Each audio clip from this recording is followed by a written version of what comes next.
பூலாம்பட்டி காவிரி ஆற்றில் ரசாயன கழிவுநீர் கலந்ததால் பச்சை நிறமாக மாறிய காவிரி ஆறு நடவடிக்கை எடுக்க வேண்டும் என கோரிக்கை.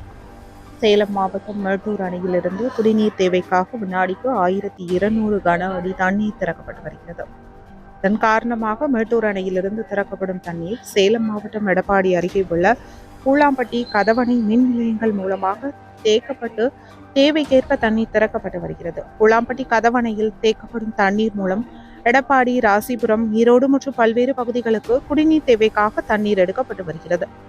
தண்ணீரில் கழிவு நீர்களும் மற்றும் ரசாயன கழிவுகளும் கலப்பதால் பூலாம்பட்டி காவிரி ஆறு பச்சை நிறமாக மாறி வருகிறது.